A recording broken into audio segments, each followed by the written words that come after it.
Chers spectateurs, chères spectatrices, nous sommes des médiatrices et médiateurs scientifiques. Nous souhaitons vous transmettre des informations en lesquelles nous pensons pouvoir avoir confiance. Mercredi dernier, l'OMS a qualifié la propagation du coronavirus de pandémie.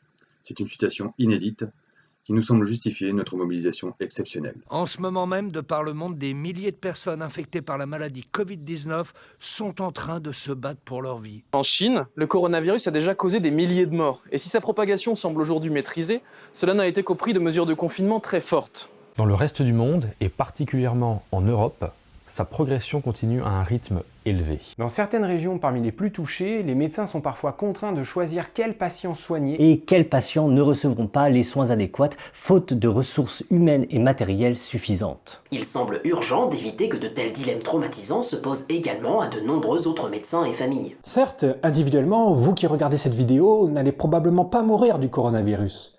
Vous n'allez même probablement pas en souffrir directement. Cependant, à moins de prendre dès à présent des mesures drastiques pour réduire la propagation du virus, vous risquez de le transmettre de proche en proche à votre insu. Même si vous ou vos enfants n'avez pas de symptômes, il y a un risque que vous soyez infecté.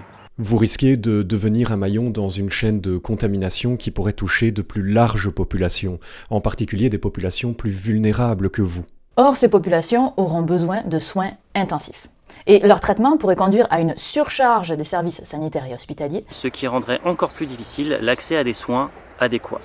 La bonne nouvelle toutefois, c'est que vous pouvez agir. Vous pouvez aider à ralentir efficacement la propagation du coronavirus. Pour cela, il vous suffit de suivre les recommandations des services de santé et des gouvernements, même si celles-ci vous paraissent très contraignantes ou disproportionnées. Limitez vos interactions sociales. Annulez vos soirées. Éloignez-vous des foules. Lavez-vous régulièrement les mains avec du savon. Ne serrez pas les mains des autres. Et ne les embrassez pas. Toussez dans votre coude ou dans un mouchoir jetable. Évitez de toucher les boutons d'ascenseur, les digicodes, les rampes, les poignées de porte et tout ce qui est susceptible d'être manipulé par beaucoup de gens fréquemment. Et évitez de vous toucher le visage. Si vous toussez, si vous avez de la fièvre, si vous montrez des signes de la maladie, redoublez de précautions pour ne pas propager le virus. Restez au maximum chez vous pour protéger les autres et renseignez-vous sur les dernières recommandations en vigueur. Ne paniquez pas. Protégez-vous et protégez les autres.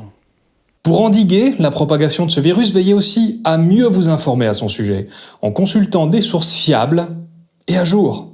Méfiez-vous en particulier des sources douteuses, car malheureusement dans ce contexte, les fausses informations se propagent elles aussi très vite. Elles peuvent freiner dangereusement les mesures de précaution. Notre connaissance du virus et notre compréhension de la situation évolue chaque jour grâce au travail monumental des scientifiques et des agences sanitaires. Tenez-vous correctement informés. Nous vous invitons notamment à consulter les descriptions de cette vidéo qui listent de nombreuses ressources de vulgarisation ainsi que des ressources d'autorités reconnues. Enfin, vous pouvez contribuer plus encore en relayant cette vidéo. Et en encourageant vos associations, vos entreprises, votre entourage. À eux aussi de prendre les mesures de prévention adéquates pour freiner la propagation du coronavirus. Le coronavirus est un défi qu'il nous faut relever collectivement. Nous comptons sur votre support et votre aide pour limiter ces dégâts et revenir aussi vite que possible à une vie plus sereine. Merci.